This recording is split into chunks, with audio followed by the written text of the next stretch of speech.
au-dessus des puissances, au-dessus des rois, au-dessus de la nature et de la création, au-dessus de tous les plans des hommes sages. Bien avant le monde tu existais, au-dessus des royaumes, au-dessus des trônes, au-dessus des merveilles que ce monde a connues, par-dessus tous les trésors de la terre, rien ne peut mesurer ta valeur. Crucifié, seul abandonné, tu as souffert, méprisé, rejeté, telle rose foulée par nos pieds. Tu m'as sauvé, tu m'as aimé.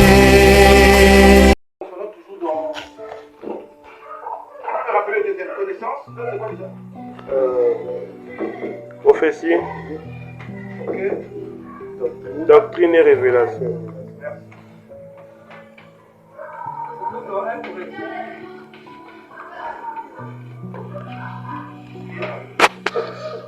Donc, je ne vous fais pas beaucoup de lecture, je vous donnerai le descriptif. Je vous explique d'abord le personnage de la connaissance, et puis on va rentrer dans ce qui nous concerne. Vous comprenez, non? Ok.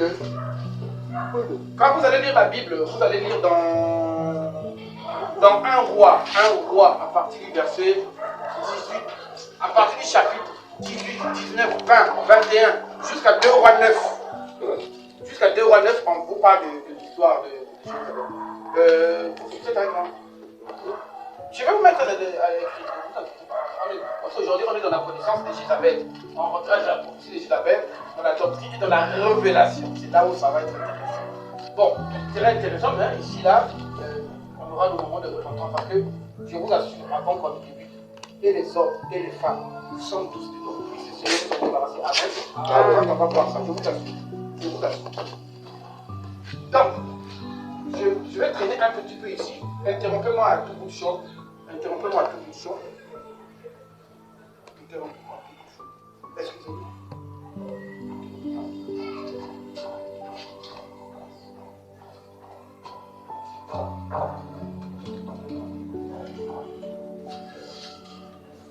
Jézabel, quel est le premier roi? Quand je pose des questions, c'est juste pour parler, hein, c'est pas une évaluation, c'est juste. Qui est le premier roi d'Israël? Celui qui veut, Saoul.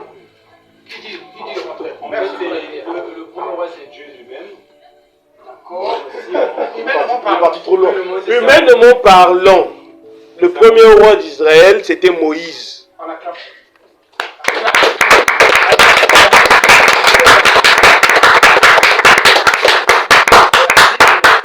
La Bible dit Moïse était prophète. Deuxième roi. Le deuxième roi, c'était Josué. Troisième roi. Le troisième roi, c'était... Mais Josué dans la dispensation des juges. Mais dans la dispensation des juges, mais c'était le prophète à qui Moïse avait laissé son manteau. On va en débattre prochainement. Suivez d'abord. Bon, maintenant, suivant, si on suit l'histoire d'Israël, le deuxième roi, je pense, c'était Saoul. Le deuxième, c'était Saoul. Ok. Parce que c'est... Troisième roi. David. Quatrième roi. Salomon. Très bien. Cinquième roi. Au niveau de Salomon, le royaume se divise. Voilà. Donc tu as le royaume du nord qu'on appelle Israël avec les 10 tribus et le royaume du sud qu'on appelle Juda avec le temple. Avec les 2 tribus. D'accord. Le royaume du nord a pour capitale Bethléem. Le royaume du nord a pour capitale Samarie. Samarie, et oui. le royaume du sud, a Bethléem. pour capitale Bethléem. C'est un danger, mon cher. Jérusalem. Et Jérusalem, ah. Bon. Mais le Bethléem se trouvait où? Non, Bethléem, c'était le la Nazareth. On peut revenir. Donc, il y a maintenant deux branches, n'est-ce pas, non? Laissez la branche des deux tribus. Seulement avec ces deux noms. Il y a Jéroboam et Roboam et Jéroboam. Jéroboam, c'est lui qui va prendre la lignée de l'autre des 10 tribus. Et lui, dans sa descendance, et lui-même, et ses descendances, la Bible a un mauvais témoignage. La Bible dit, ils ont fait mal devant les yeux de l'Éternel. Dans la lignée de Jéroboam est né, je cite pas encore, hein, c'est bon comme ça. Dans la lignée de Jéroboam est né Nabal, Adab, Elias. Et après Elias vient Zimri, Omri, vient maintenant un roi qu'on appelle Akab. Là vous comprenez. C'est-à-dire, dans leur destitution, qui est le 7e roi, après Jéroboam. C'est bon, non? Ça, c'est l'histoire. La partie qui devient intéressante, c'est quoi? C'est que ce roi-là, quand il passe, la loi de Dieu, parce que les rois avaient comme conseiller, ceux qui maîtrisent les mots. Comme il s'appelle les docteurs de la loi. Il va prendre tout un bol de Dieu, il va mettre et il va faire ce qui est mal de votre Dieu.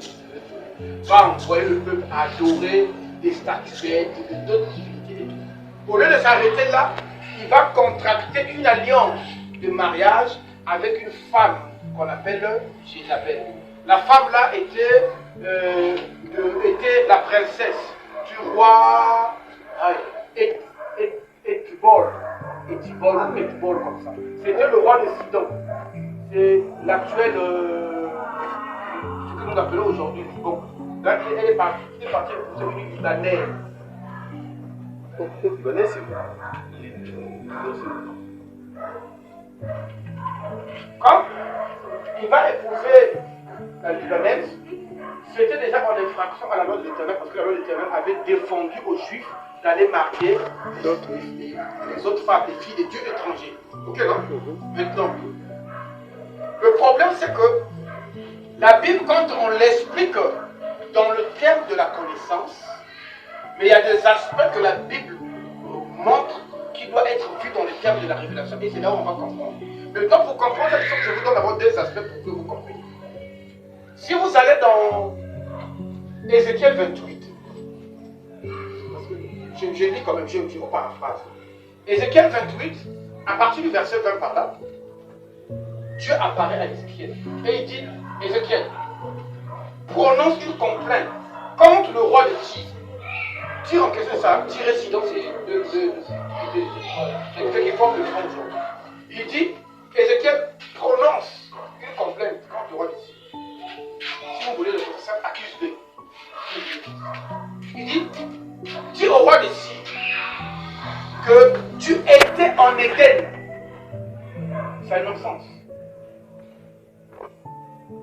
En fait, Ézéchiel est en train de dire au roi de Tyr que toi tu étais avec Azaël au Éden. Ça n'a pas de sens. On comprend bien que la complainte, l'accusation que le prophète est en train de dire au niveau du roi de Tyr, ce n'est pas à lui qui s'adresse, mais il s'adresse à une entité qui travaille derrière le roi de Tyr. Vous comprenez ça, non? Vous trouverez la même réalité dans Matthieu 7 quand, après avoir mangé et bu, Jésus est en train de s'amener aussi à Pierre. Ah, maître, mais avec toi là, on nous dit, mais tout ça. Et puis, à Jérusalem, dès que tu vas arriver là, on va reconnaître que tu es le Messie, que tu vas rentrer. Mais c'est la ville, c'est là où siégeait le roi, le palais royal. Jésus lui dit, le fils de l'homme à Jérusalem, il va souffrir de la part des anciens, on va les écouter pour aider, tout ça là. Il dit, mais ça ne peut pas se faire, c'est quand même Jésus. Jésus s'est tourné vers Pierre, il lui dit, arrière de moi, Satan. Est-ce que Pierre était Satan? Non. Jésus est en train de parler de l'esprit qui pousse Pierre à. Donc le roi de Tyr, il y avait un esprit de Satan qui travaillait avec lui. Donc quand Dieu vous avez compris le principe, non? Voilà. Si vous avez compris le principe, quand Dieu vous parle de Jézabel, c'est pas de la femme là qui était. Il y a quelqu'un d'autre qui voit derrière la femme là. Vous avez compris le principe? Ok, donc on rentre dans le principe. Il faut bien qu'on voie qu'est-ce qui caractérisait Jézabel en question. Et on voit Jézabel et nous. Jézabel vient en mariage au niveau d'Akab.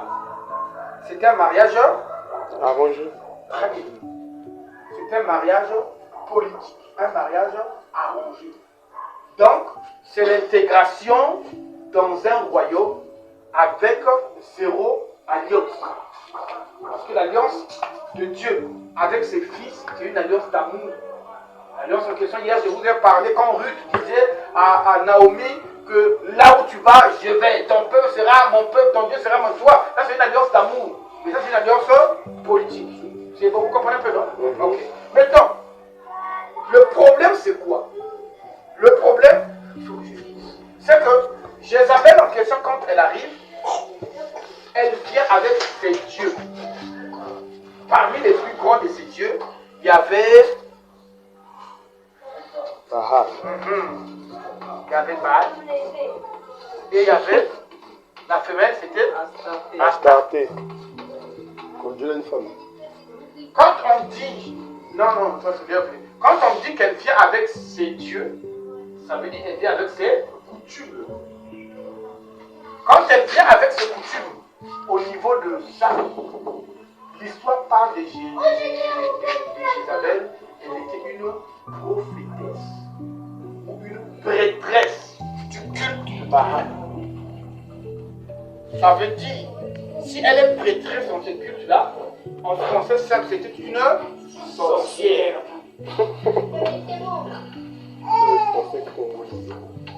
De façon simple.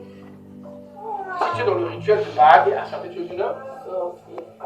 Donc, Akab est parti épouser une sorcière. Quand la sorcière-là vient, elle vient avec ses dieux. Ses dieux impliquent, elle vient avec ses alliances. Elle vient avec ses esprits. Elle vient avec ses arts divinatoires, ses arts magiques et tout. N'est-ce pas? Okay. Quand elle arrive, qu'est-ce qui caractérise l'arrivée de Jézabel chez Akab? C'est que Akab s'est vendu. C'est-à-dire, au cours de leur mariage, c'est le monsieur là qui avait remis toute l'autorité à Jézabel. Regarde ton frère. Regarde ton frère. Choisis celui que tu dois prendre. Tu lui dis. Ah, pas la soeur, hein, le frère. Oh, regarde celui qui est à côté de toi. C'est trop compliqué. Oh. Vous devez se croiser.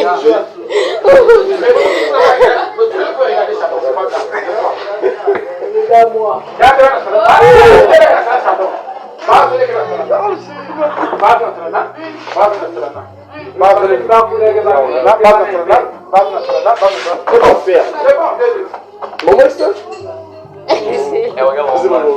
C'est bon? Moi je veux le regarder. Vous avez. Moi je regarde. Vous avez le frère qui a regardé? Oui. Ça m'a reçu avec la Le principe de qui regarder? Ah, ça va mettre avec moi. Le principe de qui regarder, c'est de dire au cœur de l'autre. Vous comprenez? Donc ce qui sort de vous dit au cœur de l'autre. Dans un mariage. Dans un mariage. Si tu donnes l'autorité à ta femme. Si tu donnes l'autorité à ta femme, Tu es un Akab. tu es un Akab. Un lâche. Un lâche. Un maudit de Dieu. Un maudit de Dieu. On acclame ça.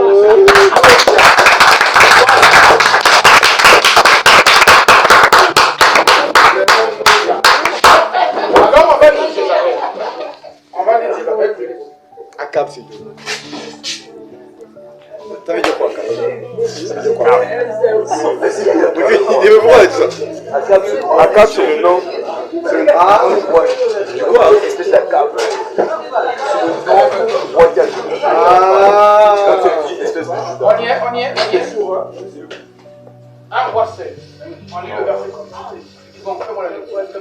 Quel verset 31? Un roi 16. On attend d'avoir Marie et vers Hébreu et Jacques là-bas. On attend. 31. Un roi 16. Oui. On a dit quoi? Un quoi? Un roi 1 roi 16, 31. Jézabel. On peut aller. Verset combien? 31. Il Donc, fais-moi après ça. Verset 31. Et comme si c'eût été pour lui un peu de chose de se livrer au péché de Jéroboam, fils de Nabat, il prit pour femme. N'oubliez pas que le il là, c'est la carte qu'on parle. Hein? C'est la carte. Il prit pour femme Jézabel, fille d'Ethbar, roi des Sidoniens, et il alla servir Baal et se prosterner devant lui. Pause. Votre attention, s'il vous plaît. Lui, qui est né dans l'alliance, peuple saint d'Israël, à l'instant où il va prendre pour femme Jézabel, il a pour conséquence automatiquement de se prosterner devant les dieux de sa femme. D'accord? Donc, regarde, toute femme qui t'emmène à adorer d'autres dieux. Que Jésus-Christ de Nazareth. Tu es en face d'une Jézabel. Avec les critères de Jézabel, acclamons pour le Seigneur.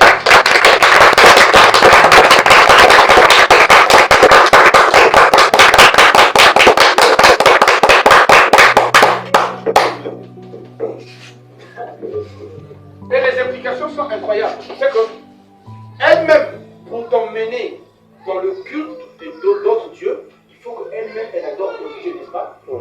Donc, toute personne qui n'adore pas notre Dieu, qu'elle ne veut pas automatiquement une Jézabel, c'est comme ça. C'est pas négociable. Voilà pourquoi, dans son infinie sagesse, le Seigneur nous a dit, mariez-vous dans le Seigneur. Regardez mes frères célibataires.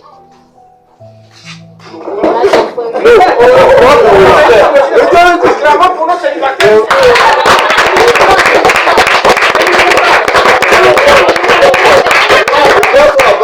Mais ils ont bien choisi leur place. Les frères sont là-bas. Regardez.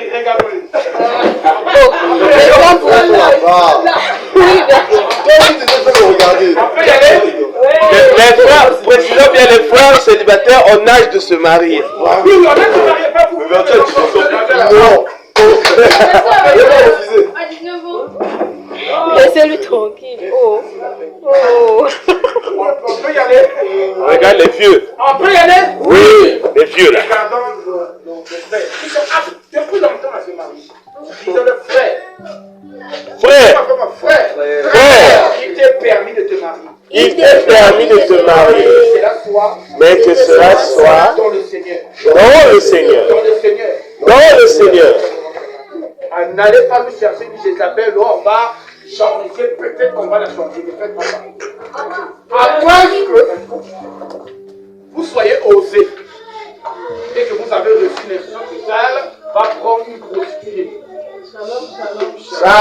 Si tu es osé, tu nous dis, ah frère, Dieu m'a donné la révélation que je dois aller prendre une prostituée.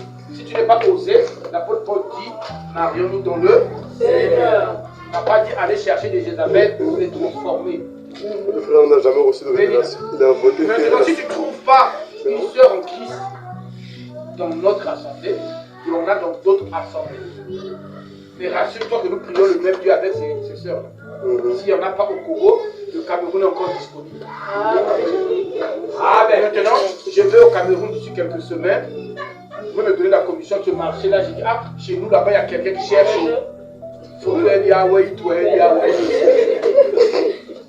Amen.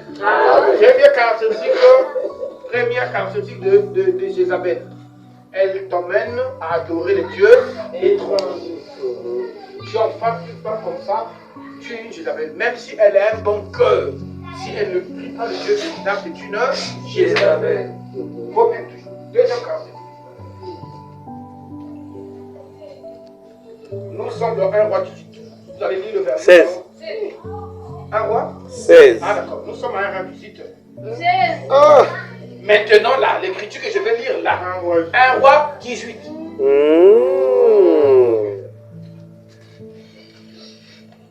Verset 4. Verset 4. Lorsque la reine Jézabel avait voulu exterminer tous les prophètes de l'Éternel, Abdias avait sauvé 100 d'entre eux. Tu Deuxième caractéristique de Jézabel. C'est une Meurtrière. meurtrière.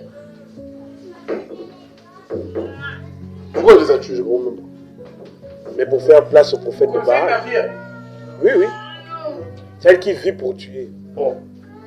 Qui tue pour ses intérêts. Je veux parler d'un aspect. On attend que le temps là se trouve d'abord. Il ne sait pas de lui qu'on parle. Hein. Il ne met pas avec nous. Ils sont deux maintenant. Verset 4, c'est bon. Ne vous emmerdez pas. À la fin, Non, sa Bible est différente, c'est pas la même écriture. Sa Bible est souvent différente. Vous me suivez? À la fin, je vais mettre tous les versets dans le forum. Ok, non? Au moins 80% de ce que nous avons dit. Il y a deux types de meurtres. Ou physiquement tu mets fin à la vie de quelqu'un, ou spirituellement tu mets fin à la vie de quelqu'un. Physiquement, comment on met fin à la vie de quelqu'un? Ou tu le tues de son vivant consciemment, ou tu le tues de son vivant. Hein? Comment ça, inconscient? Très bien, j'arrive. Qui connaît comment on tue inconsciemment quelqu'un? C'est pour ça que je demande. Bon, Vous connaissez ça, vous avez tous pratiqué ça. Qui connaît comment on tue inconsciemment quelqu'un? Mais là on parle du vivant, pas spirituellement. Comment ça tu es inconsciemment quelqu'un vivant? Quelqu'un qui est vivant. La personne en question est inconsciente qu'elle est vivante. Mais vous la tuez quand on parle d'une personne. Non. Non. Non, pas les pensées. Je suis d'abord physiquement. La personne est vivante. Mais la personne est inconsciente qu'elle est vivante. Un bébé. Qui a dit? Quelqu'un a dit quelque chose qui m'a appelé. Ben, ça dit quoi? Un bébé. Il très bien. On acclame pour elle. Hein? Elle dit quoi? Un bébé. Descend encore. Avant qu'il soit révélé, qui déjà? C'est mon fœtus. Il est fœtus. Quiconque avant purite, c'est une Jézabel, meurtrière. Quiconque avant ou purite, c'est une Meurtrière.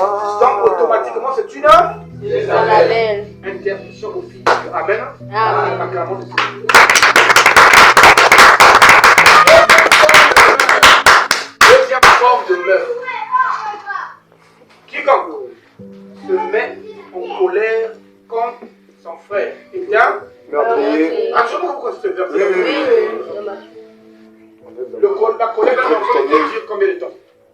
Non. Un jour c'est trop. Donc Ah, quelque si, chose. si. La colère, la Bible dit, si Non. vous vous mettez en colère, péché. Donc on peut se mettre en colère. Ça n'est Sans pas c'est sérieux. péché, sans péché plutôt. Ça C'est pas quand ça. même difficile. Ah, C'est une arnaque. La colère d'un enfant de Dieu dure combien d'heures? La bonne C'est écrit dans la colère. Bible. Une heure, même trop. Combien? Avant le coucher du soleil, 6 heures. Non, disons 12 heures. 12 heures par là. quelques minutes. L'heure légale. Que le soleil ne se Normalisée. Le coucher du soleil, c'est quelle heure? 18 heures, non? La journée commence à 6 heures. Mais ça fait 12 heures. Maintenant si le gars s'est mis en La 18. journée commence à Ah. 0 heure. Maintenant le gars s'est mis en couleur à 18. Dans les journées à nous, hein? C'est dans notre calendrier. Dans la durée de la colère d'un enfant de Dieu, c'est combien? Ah, 18 heures. Maintenant si c'est mis en couleur à 18. Si c'est à 18 heures, c'est mis en Et couleur. si c'est à 18 heures qu'on m'a énervé. Très bonne question, j'espère. Si on l'a énervé à 18 heures en question, c'est qu'il doit jouir de ses 18 heures de colère. Vraiment. On l'a énervé à 17h55, il n'a que 5 minutes. Si on t'a énervé, donc tu n'as que 5 5 minutes. minutes. Non, mais si c'est à 18h10 là qu'on m'a énervé, je fais comment? Là, à l'instant, c'est même 18. Ah! Oh. À bien voir un Donc là, c'est le soleil qui ne doit pas se lever sur ma colère. Les implications, c'est que toute, je ne parle pas des femmes, toute femme colérique est une. Non, parlons-en. C'est-à-dire, c'est tout ça. 5 jours après, elle est toujours. Vous connaissez comment les femmes sont? On se connaît, non? Donc, tu sais que ça fait 5 jours qu'elle a ruminé ça. C'est une heure. meurtrière. C'est une. J'ai une question. Le verset qui dit que Meurtrière aussi. ta colère se pousse pas. dire que c'est Dieu ou pas? Et tu ne gardes pas ça. Bien sûr. Mais Mais pas physiquement, on peut l'exprimer que physiquement, même qu'on ne pille pas. Tes mains peuvent arranger ça. C'est une façon de dire ne dure pas, ne dors pas. Il y a des répercussions même dans un côté ésotérico-spirituel. Donc, si on vous a appris que Jézabel, il faut seulement avoir les tirés là. On va arriver, nous, on ne pas. Il faut seulement avoir les tirés là. Toi, hey, moi, je suis clair, mais on va pas faire ça, mais ça. Moi, c'est clair de l'évangile. Moi, je ne vais pas les tirer. Et elle qui veut les tirer. Et toi qui es en colère contre les gens, vous êtes toutes les deux des Jézabel. Troisième caractéristique. Il faut vivre.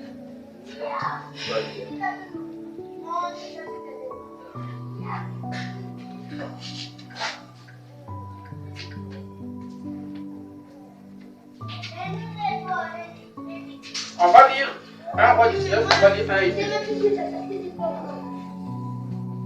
Ils vont faire moi après ça. 1 roi 19, 1 et 2. On est en train de voir toutes les caractéristiques de Jézabel.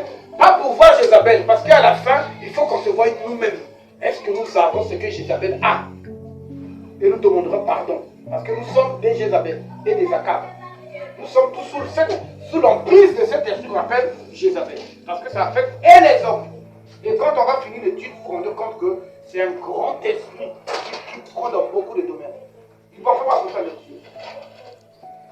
Akab raconta à la reine Jézabel,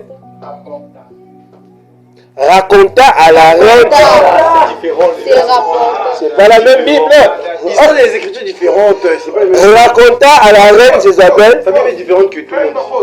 Suivez-moi d'abord. Vous aurez le temps de lire la Bible à la maison. Je vais vous mettre seulement dans le contexte. Dans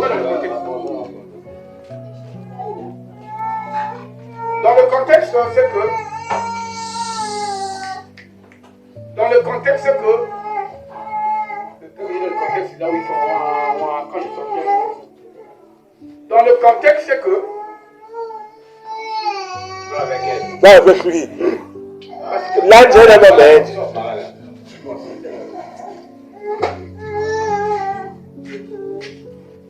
Dans le contexte, c'est que Jézabel,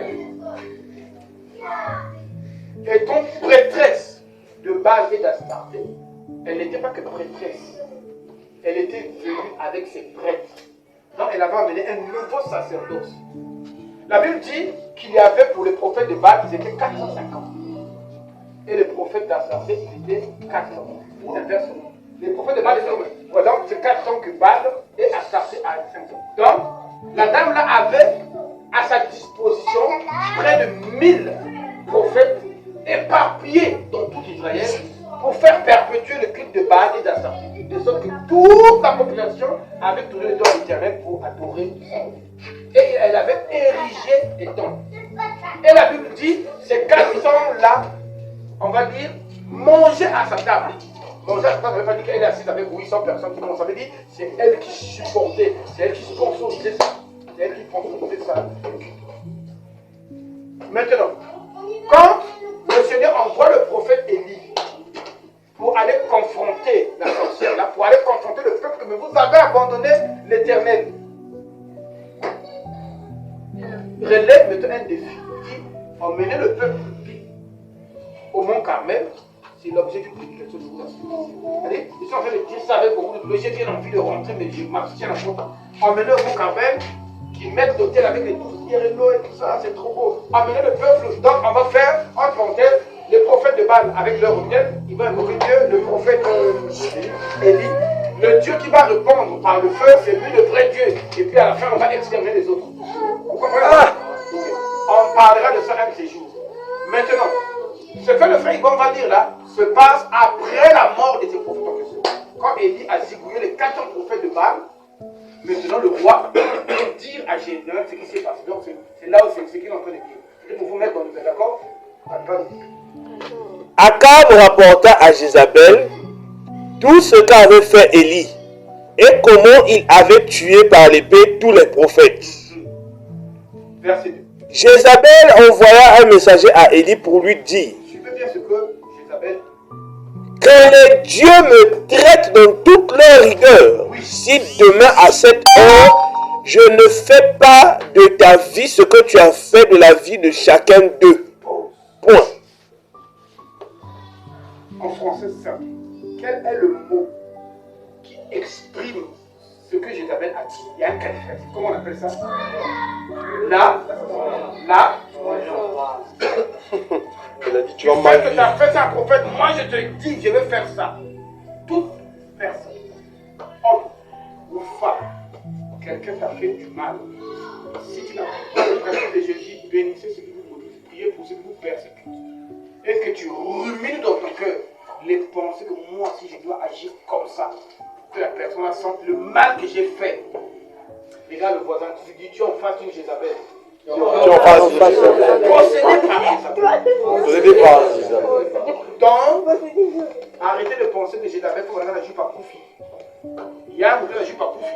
Et toi qui as pris la résolution de te venger du mal qu'on t'a fait là, vous êtes toutes les deux ou tous les deux des Jézabel. Vas-y encore, moi faire. Troisième. Oh là là, on a mis quoi? C'est quoi encore? On a mis quelque chose. Troisième. Ouais. Allons-y.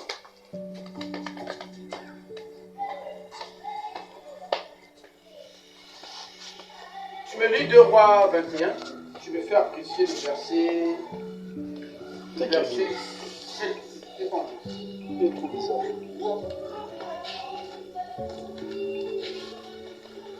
Verset 7, hein? Oui. Je vous exprime aussi l'histoire. Vous n'êtes pas confondus. Le mari de Jézabel, on l'appelle comment? Akab. Devant son palais, à côté de son palais, il voit un monsieur qu'on appelle Naboth. 7. Le monsieur avait planté un joli jardin. Ah putain, le jardin. Oh, qui fait ça, ce jardin? On dit non, c'est un monsieur, il est du Font Tchétché. À l'époque, on appelait Font Tchétché Israël. Ah, ça, monsieur du Font Tchétché, il a un bon. Ah, je veux le croire. Alors il croise Naboth. C'est le roi. Il dit Naboth, les jardins que tu fais là, même moi, je suis trop intéressé. Mais comme c'est pour le château, j'ai envie d'annexer ça. Naboth dit, ah, roi, vis longtemps, règne. Hein? Mon jardin là, il y a trop de fruits, tout est taqué, tout le monde est plein. Le roi se fait avec ça, donc vraiment. Et le roi est reparti chez lui à la maison, il est déçu. C'est pas 2 Rois 21. Hein? C'est pas Non, c'est que j'explique d'abord, je te dis la partie pas. Non, mais l'histoire, c'est pas dans 2 Rois 21. C'est le contexte. Reste surtout avec un verset, t'inquiète pas, je vais te donner le terme. Quand il arrive au niveau de sa femme, monsieur regarde, madame regarde, monsieur regarde, justement, tu comptes ton problème. Ah, le jardin là, moi je voulais prendre ça, mais le gars, il n'a pas voulu vendre ça. Et c'est là où nous étions, d'accord? C'est la partie que je vais demander. Laisse-moi positif. Et je t'ai dit 2 Rois 21. Non, je suis à 1. Excuse-moi. Je suis à 1 roi. 1 roi. 21.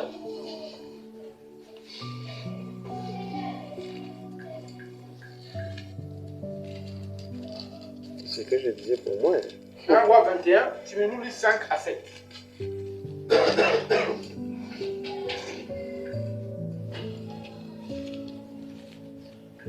Fais-nous après ça lecture. Verset 5. Jézabel, sa femme, vint auprès de lui et lui dit: pourquoi as-tu l'esprit triste et ne manges-tu pas? Vous comprenez pourquoi non? Ma femme est éliminée à lui. Il a défendu acheter le jardin. C'est le roi. Verset 6. Il lui répondit: Akab répond. j'ai parlé à Naboth de Jezreel et je lui ai proposé de lui acheter sa vigne. Sa vigne. Ou s'il préfère de l'échanger contre une autre. Mais il a répondu: je ne te céderai pas ma vigne. Verset 7. Verset 7. Écoutez la réaction d'une femme habitée par Jézabel. À cette époque, elle était elle-même Jézabel. Qu'est-ce qu'elle va dire à son femme? Alors Jézabel, sa femme, lui dit: est-ce bien toi maintenant qui exerces la souveraineté sur Israël? Point d'interrogation. Bon, traduis ça en français facile. Est-ce vraiment une bonne manière d'exercer ta royauté? Es-tu vraiment le roi d'Israël? Très bien. En fait, en gros, ça veut dire quoi? C'est toi le roi ou pas? Tu veux lui dire quoi? Comment tu veux dire? C'est toi le roi ou pas? Mais est-ce que le conseil qu'il dit là est bon? Non. Parce que le monsieur a dit je ne vends pas. En tant que roi, sous la loi de Moïse, est censé respecter la décision de quelqu'un qui refuse de converser de force A. Continue. Lève-toi, prends de la nourriture et que ton corps se réjouisse. Moi, je te donnerai la vigne de Naboth.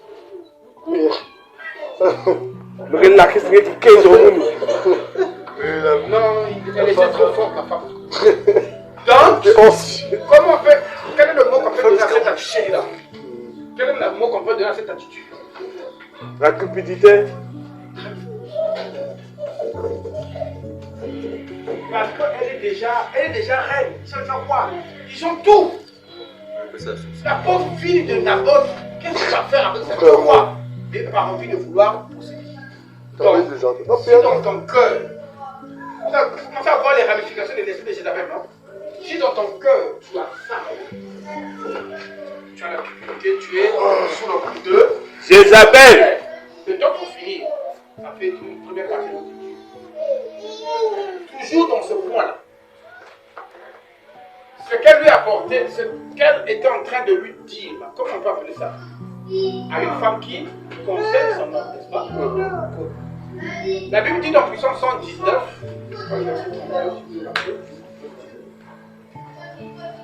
tes préceptes sont mes conseils. On doit dire ça. On fait comme ça. Alors, Puissance 119, c'est le verset.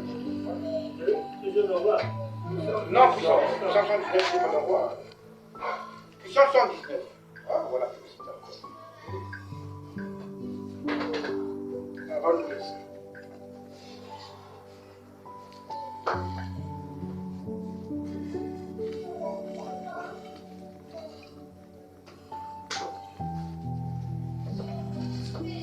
Psalm 119, verset 24. Dis-nous ça.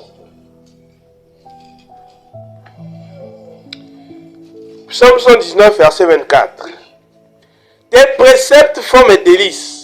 Ce sont mes conseillers. Que le peuple dise Amen. Donc, toute femme qui conseille à son homme d'appliquer une démarche de résolution de problèmes qui n'est pas dans Conforme les à la parole. préceptes du Seigneur et sous l'emprise de l'esprit de Jézabel. Il n'est pas interdit de conseiller quelqu'un. Entre nous, on se conseille en termes d'exhortation. Mais si Mais l'enfant s'y cherche quoi?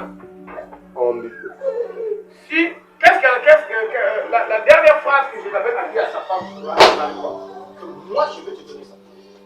Le monsieur était déjà abattu, pour lui, le match est fini. Mais il dit au monsieur, moi je veux. Ça veut dire, le monsieur, il est roi, non? Que tu n'as pas te prendre ça. C'est déjà une résolution que le monsieur a dit, ça là, c'est pas bon, donc c'est perdu d'avance. Mais lui, tu fais ça, oh, mais tu es roi, tu peux outrepasser les lois et puis tu ravis ça. Donc, elle est en train de donner au roi une dictature de suivi de vie. Elle est en train de dicter la voie à suivre. Vous comprenez ça, non? Tout conseil, n'oubliez pas, vous pouvez conseiller quelqu'un. Si la personne ne veut pas votre conseil, foutez-lui la paix. Tout conseil, vous vous imposez à quelqu'un de suivre ce conseil-là, c'est ce qu'on appelle un esprit de contrôle. Tu l'exiges de suivre ce conseil-là. Sauf pour deux cas. Premier cas, quand une femme est dans la maison de son père, qu'elle veut ou pas ce que les parents ont décidé sans pouvoir, Elle. à suivre. Vous savez ça, non? Non, vous trompe. Deuxième cas, quand une femme est dans son foyer, quand elle veut ou pas ce que son mari a dicté. En fait, les deux cas là sont en train de vous montrer que la femme est sous son chef, qui est d'abord son père, personne d'autre ne peut intervenir. Ce n'est que ce que son père va valider. Ou sa femme, la femme est sous son mari, personne ne peut intervenir, ce n'est que son mari, n'est-ce pas? Maintenant, entre nous frères, alors moi je pense que c'est marrant, ça va pas bien avec tout ça. Demain j'arrive, j'adore, après il faut des plombs. Quand on n'a pas d'avenir, donc plomb, il dit j'adore, pourquoi tu as appris à tout ça? Quoi, c'est ton coup? Non, tu avais conseillé. Il a choisi sur le si tu es sous, tu es en train de vouloir contrôler sa vie.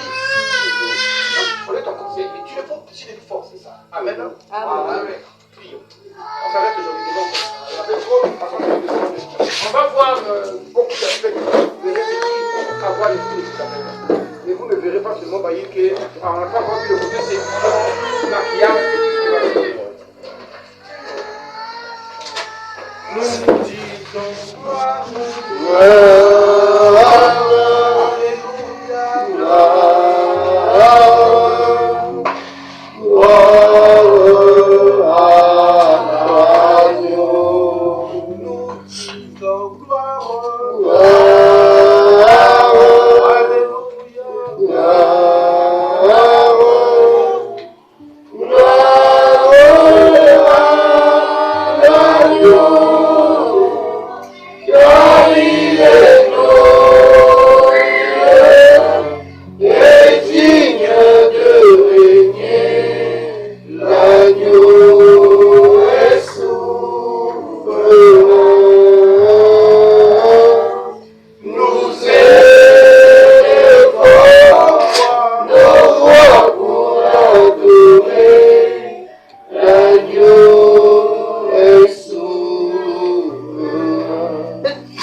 Au-delà.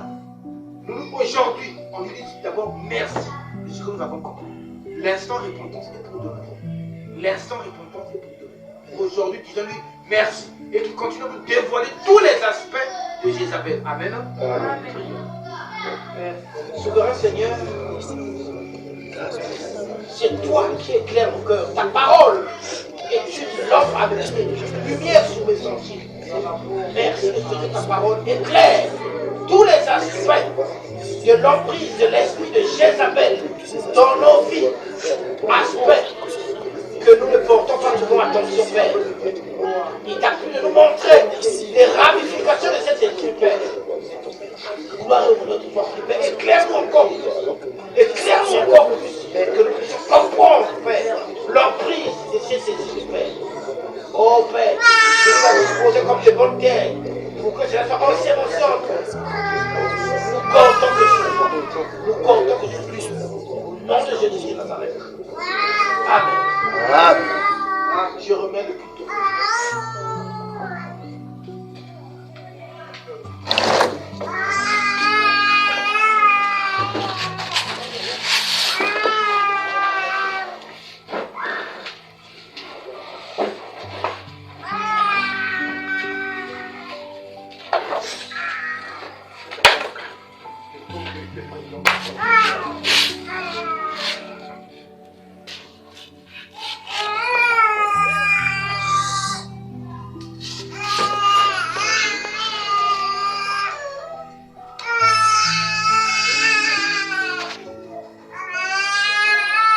Je vais pas le scotcher la bouche là.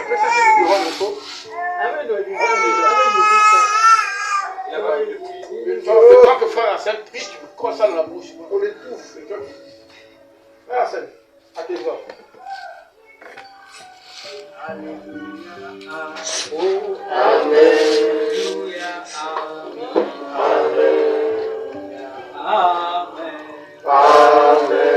Alléluia. Amen. Alléluia. Amen. Amen. Amen. Amen. Alléluia.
faire une prière de Dieu, à moins qu'il y ait quelque chose, quelqu'un qui se dit.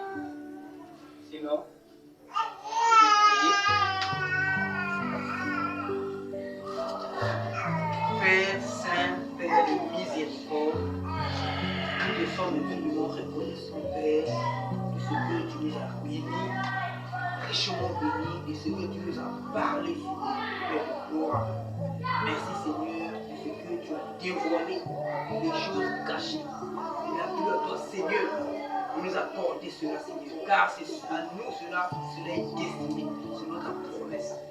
Père, nous te rendons grâce, nous te prions seulement, Dieu de gloire, que cela soit en nous, Père de gloire, que cela soit gravé en nous, Père, que nous puissions garder cela, comme la Bible nous instruit de garder ta parole, Seigneur, et que cela, Père de gloire, participe, Seigneur, à notre édification, Père.